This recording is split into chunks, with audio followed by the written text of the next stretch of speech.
Okay, we're going to go ahead and get started because we have a couple of things to go over today. So let me make sure that my little tab is up so that we can look at our tasks on our Google Classroom. Okay, I'm going to share my screen with you all. Okay, so here we are in our Google Class. Now we're going to go to our Classworks tab.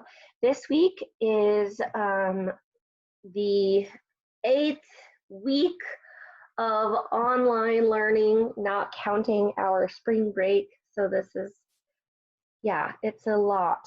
It's the 8th week in Unit 4, basically. So this week we are looking at character objectives and ensemble acting. And it's going to be similar to last week. There are 2 videos to watch. We're going to watch one of them today.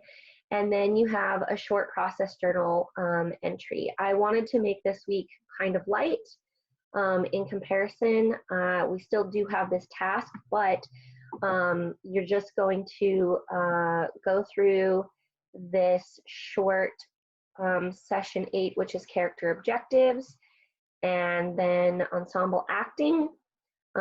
This process journal entry is pretty short and it is pretty easy and straightforward with what it is that you're going to do.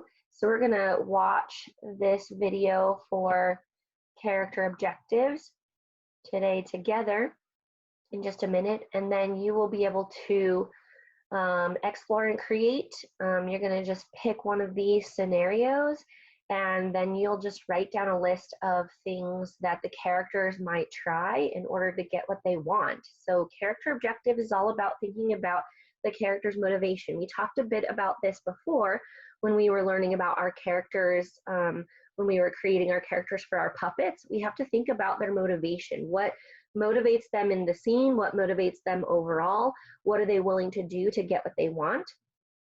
And then in the second activity here, you're going to have a scene. This is a very neutral scene, and you are going to use this dialogue, excuse me, to think about what if you were to pick 2 characters from The Lion King and just answer this question. So when you're looking at this dialogue, it is just a neutral dialogue. One character says hello, and the next one says hi. What are you doing? What does it look like? You better hurry up. I'm going as fast as I can. And the cool thing about this is, if you remember way back at the very beginning of the year when we were talking about emotions, you can play around with different emotions. Character A could have like a scared emotion. So every line that they say could be scared. Hello? And then the other character could have like a happy emotion. Hi, what are you doing? What does it look like? And then you can play around with this, and you get to create what could be happening in the scene and what the character's objectives are. And this is just a little fun activity to help us practice these objectives.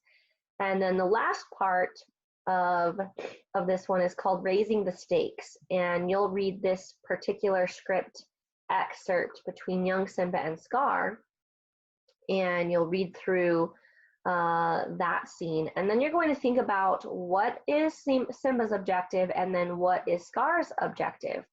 And in the video, the 2 actors are going to talk about how we raise the stakes to make the objectives more important for each character. So we can raise the stakes by making whatever it is that they want to get, it needs to be immediate, it needs to be emotional. And so playing around with that and thinking about, okay, what does Simba need and what does he think will happen? If you're like, well, I need to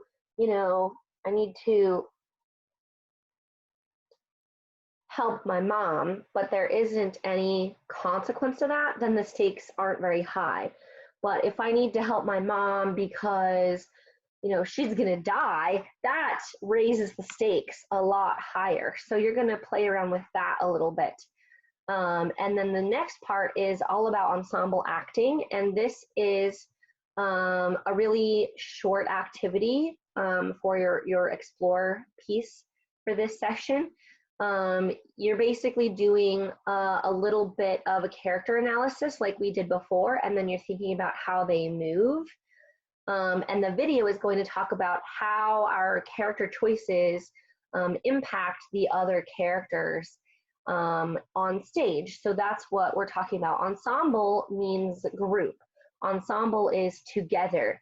And so when we are playing a character, when we're performing a character, we need to not just think about what our character wants and what our actions are, but we also want to think about how those things are going to impact other characters. So we're going to watch a little video.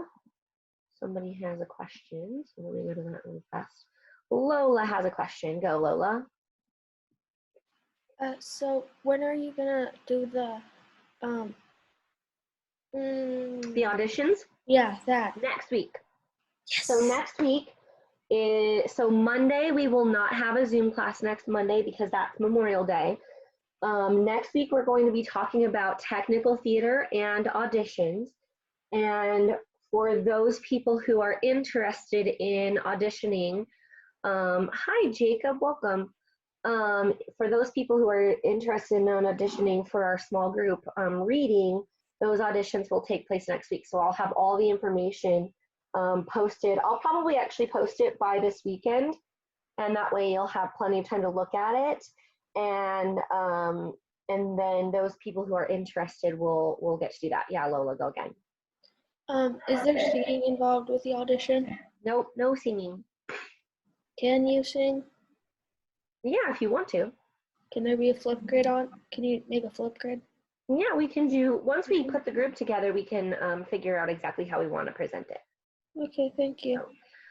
Jacob, since you just joined us, I just was going over the assignment for this week. And so I was just talking about the process journal for this week. There are, one section is all about character objectives, and then the other one is all about ensemble acting. And we're going to go ahead and watch the first video together, which is all about character objectives. So if you guys have any questions, put it in the chat. We're gonna watch this. It's about 7 minutes long.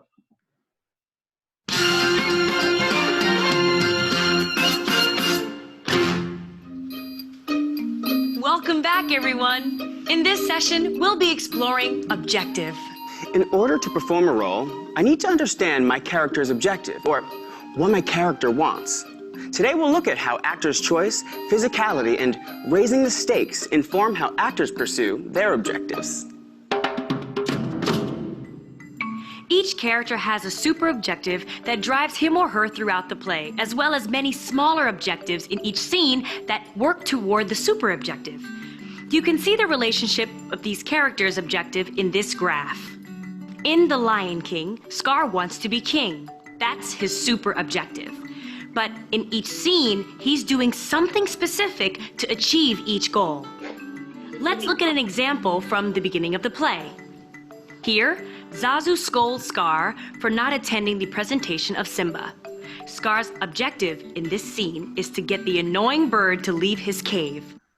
Okay, so as you guys are looking at your process journals, you're going to be thinking about all these different types of objectives. The big overarching objective of the whole play for each character, and then smaller ones for each scene. Lola, did you have another question? Okay. Actors work with their director in the early stages of rehearsal to identify super objectives and scene objectives. This helps actors make specific and strong choices that communicate the objectives to the audience. To discover a character's super objective and scene objectives, an actor must first read the script. The playwright provides information in dialogue and stage directions that will help an actor develop his or her character. The script of The Lion King Jr. tells us that Scar and Mufasa are brothers, that they live in the Pride Lands, and that Mufasa is the king. These facts are called given circumstances. But the script is just a starting place, a blueprint for performance. To create full characters, we have to ask and answer additional questions about backstory. That's what happened before a play begins, to fill in the blanks. This is called actor's choice. For example, how did Scar get a scar? Why does he live alone in his cave? Why does he resent Mufasa so much? What was their father like? An actor's answer to these questions help create a complete picture of the character and his objectives. Once we identify our character's given circumstances and make choices about backstory, actors have to raise the stakes. In theater, action is heightened to achieve the drama on stage that everyone loves. In other words, a play compresses the events of everyday life, taking out the boring parts so we're left with the exciting and meaningful parts. To help the audience invest in the story, theater artists often talk about raising the stakes or emphasizing the urgency of a situation in a scene by identifying strong character motivations. Well, for example, instead of a character simply being in a hurry, maybe he's in a hurry because his son is in danger. How would that affect the actor's voice and movement? Stronger motivations increase the audience's engagement in the action on stage. Let's go to the studio to practice. Yes! Cindy and I will demonstrate raising the stakes with a scene from The Lion King on Broadway. Here's the dialogue between Simba and Nala after Can You Feel the Love Tonight? Look, sometimes bad things happen and there's nothing you can do about it. So why worry? What's happened to you? You're not the Simba I remember. You're right, I'm not. Now, are you satisfied? No, just disappointed. You know, you're beginning to sound like my father. Good. At least one of us does. Look, you think you can just show up here and tell me how to live my life? You don't even know what really happened. I would if you just tell me. Forget it. Fine. Let's raise the stakes by thinking about strong motivations. I'll keep in mind that Nala knows that the Pride Lands, her home, will be destroyed if Simba doesn't return. And I'll keep in mind that Simba can't face his mother and everyone else at home knowing that he was responsible for Mufasa's death. His guilt is just too great. Here we go. Sometimes bad things happen and there's Simba, nothing you can do about it. So why worry? What's happened to you? You're not the Simba I remember. You're right. I'm not. Now, were you satisfied? No. Just disappointed. You know, you're beginning to sound like my father. Good! At least one of us does! Look! You think you can just show up here and tell me how to live my life? You don't even know what really happened. I would if you just tell me. Forget it! Fine! Did you notice the difference? See, scenes performed with raised stakes engage the audience in the emotional journey of a play. Once we as actors determine our objectives and make decisions to raise the stakes, we have to figure out how our bodies can communicate our objectives as well as our voices. Let's talk to Benita Hamilton, who plays the hyena Shenzi on Broadway, about how she uses physicality in her performance. I created Shenzi's physicality. First of all, I looked up the definition of her name. In Swahili, Shenzi's name means mischievous and menacing. So I thought, what would be a menacing physicality for her? When she is moving slower, she's hunting, and she wants to be a little scarier. Because she's going in for the kill. And when she goes in for the kill, she's quick, she snaps. But then if she's trying to backpedal and be funny, she just, oh, I'm cool. No, we're not doing that. We're not messing with your son, King Mufasa. No, that's Simba. No. Often, characters don't come out and say what they want. This is what's called subtext. Objectives that lie beneath the surface of what we say. But an actor can use their body and vocal choices to communicate this to an audience. As we often see with the cunning and sarcastic Scar, sometimes what a character is saying is different from his intention. So, actors need to make physical and vocal choices that match his or her objectives. Today, we introduce objective through the lens of acting. Now it's your turn to explore objective further through actor's choice, raising the stakes, and physicality.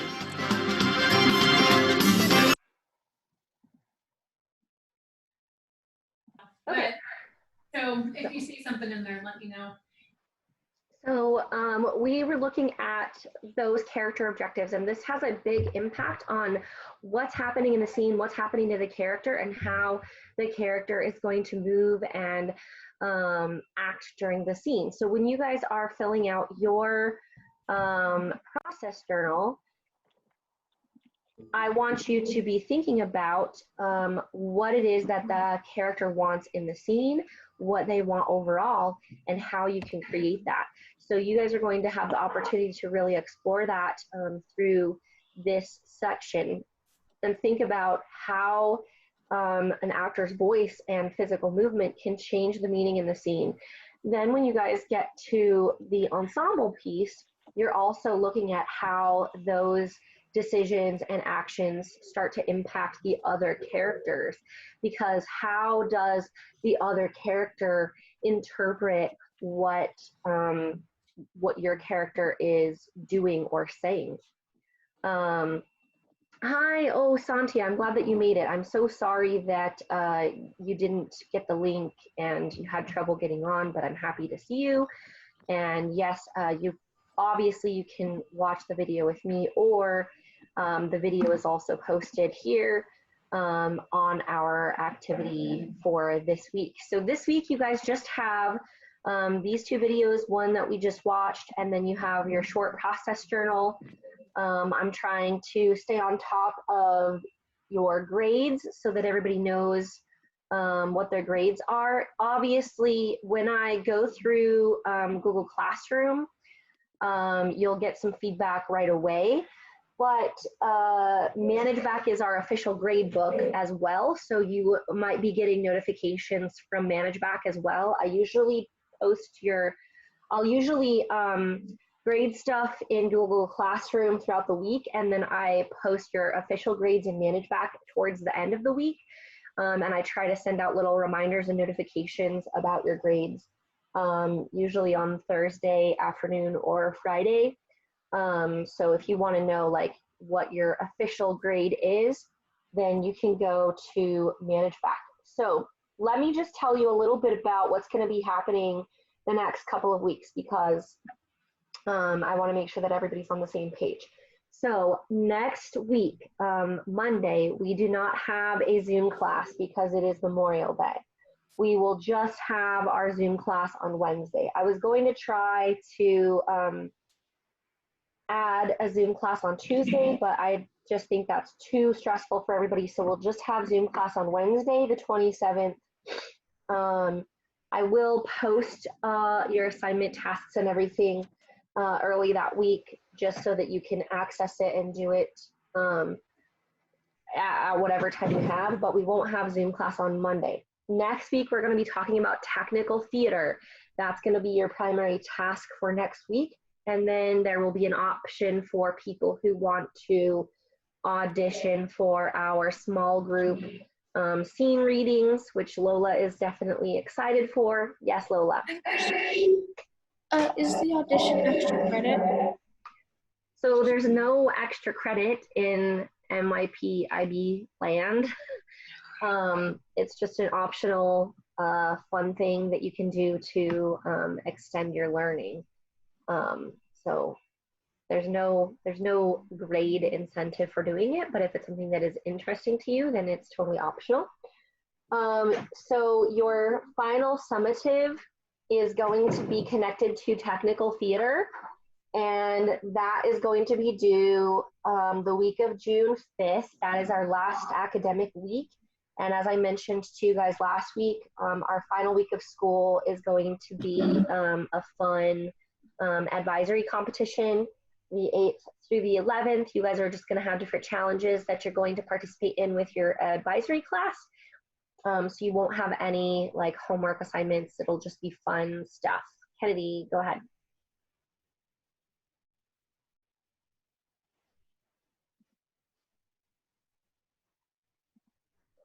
I know, I unmuted you. There you go. I forgot. How do we audition again?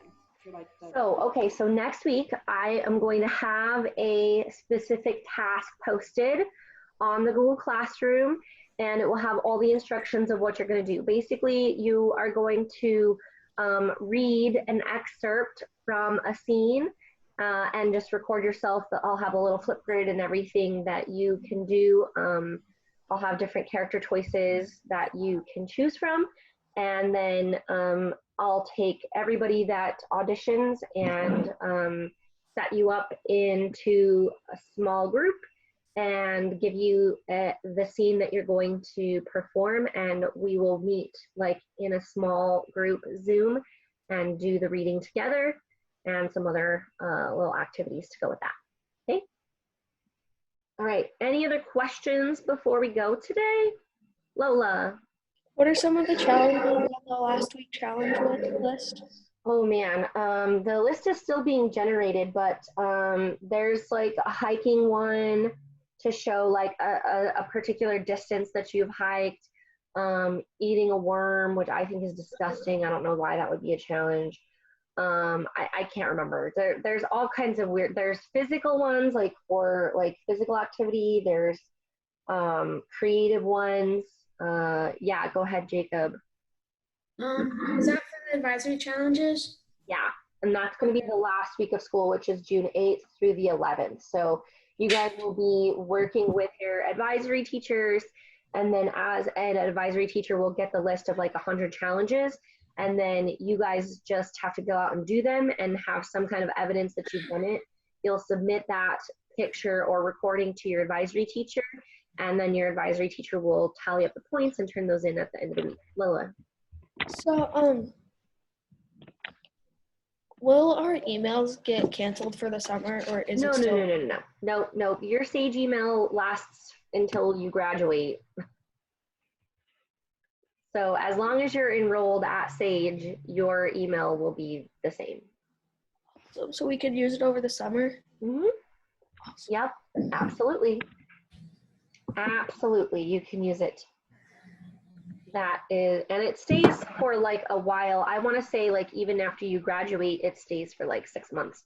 Santi. When I left my other school, it was still. And I will add, For the last week of school, is it like just we get 4 advisory teachers and then we all do events?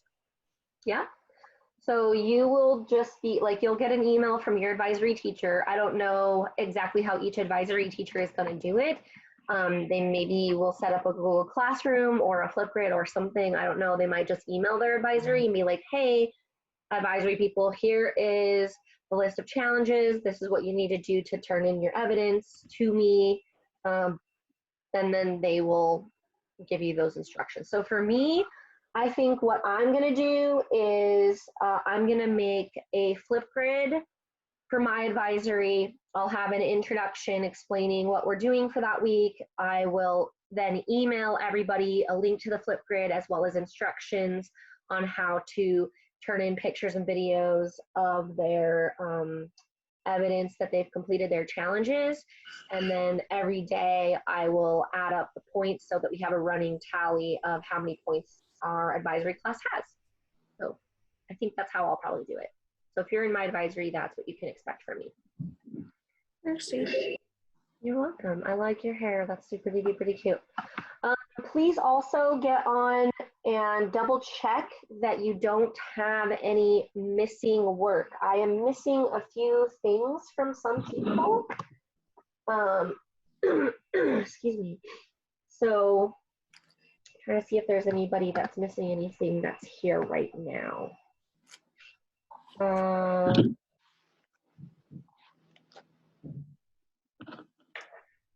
Let's see. Angie, if you are there, you might have turned it in already, but I was missing your process journal from this last week. Let's see, who else is here? No, you guys have anything? Kennedy, I think I have, yeah, I have everything from you. Lola, everything from you. Adriana. Pinky, I have everything from you. Oh, Adriana, I was missing, and maybe you turned this in, your process journal from the last 2 weeks. So double check that. Jacob, I have everything from you. Colin, I have Finn. Finn.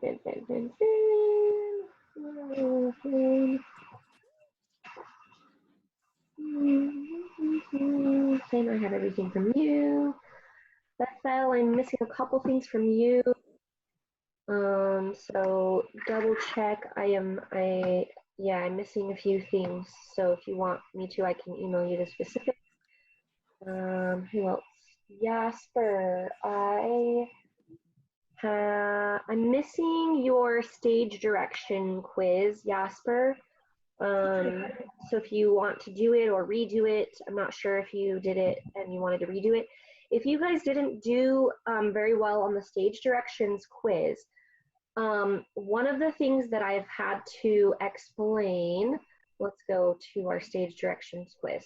So stage directions are always from the perspective of the actor as they are looking at the audience. So if the audience is here and I'm on stage and I'm facing the audience, okay, this is going to be downstage and this is going to be upstage. Because if you can imagine a stage looking like this and you guys are my audience, here is the actor, okay?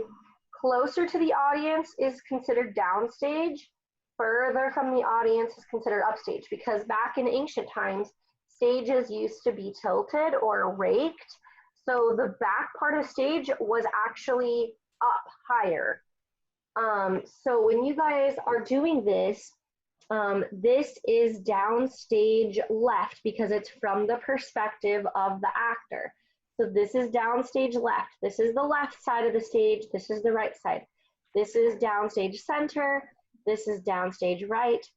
This is stage left. This is stage right.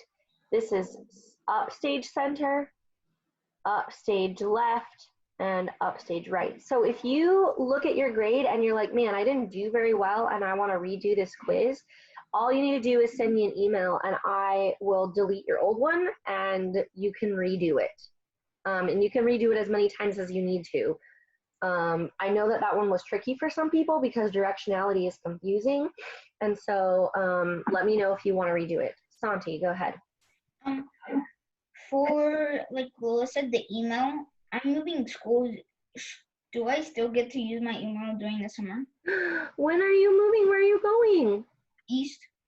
I'm so sad. I'm gonna miss you so much. Yeah, like half the kids in our grade I are don't going know to how long your email will last, Santi. I don't know what happens when you leave Sage. I don't know how. I know that you do have a little bit of time before your email is no longer active, but I don't know how much time it is. I'm nervous that I'm gonna miss you. Kennedy.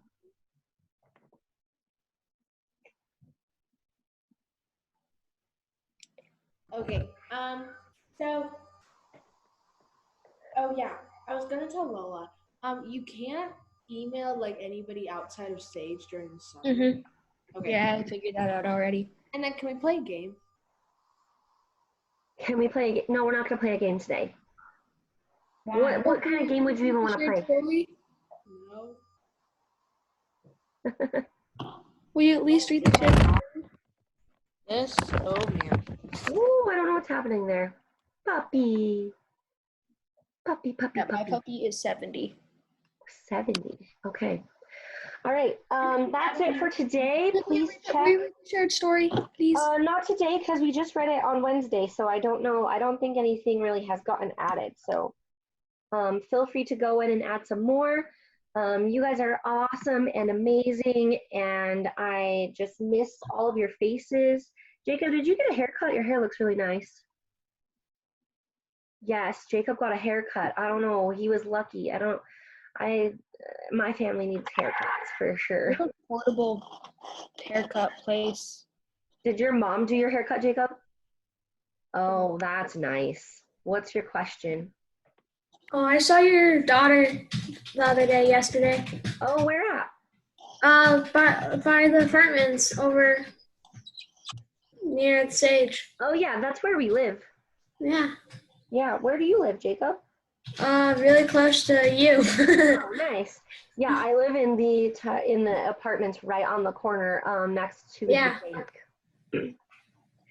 Yeah, she was playing with another little girl that lives here. I think that little girl is in kindergarten or first grade, and I think she doesn't have like any friends nearby or whatever. So, yeah, that's where we live. My daughter is in 5th grade. She's gonna be in 6th grade next year. If you know, well, there's a couple of other kids that have brothers and sisters in the 5th grade right now. So, yep. All right. Keep up the good work, everybody. You guys have been doing amazing. If you have struggles or challenges with anything, let me know. Don't forget, you can always sign up for individual Zoom meetings if you need any extra help, or you just want to chat or see my beautiful face, or ask questions. Just let me know. I really feel confident that we're going to be able to go back to school in the fall, send out all the good vibes, because I'm sick of being at home. I don't like teaching online. I would rather see you guys in person. It's not as fun. I don't get to do any of the fun stuff. Like, all the activities that we're doing, you guys are just doing at home, and I don't get to participate, and I don't get to see you do them, and it's just not as fun. So I look forward to the time when we get to come back together and hang out. So anyways, have a great day. Have a good Monday, and I will see you guys on Wednesday. Bye. Bye.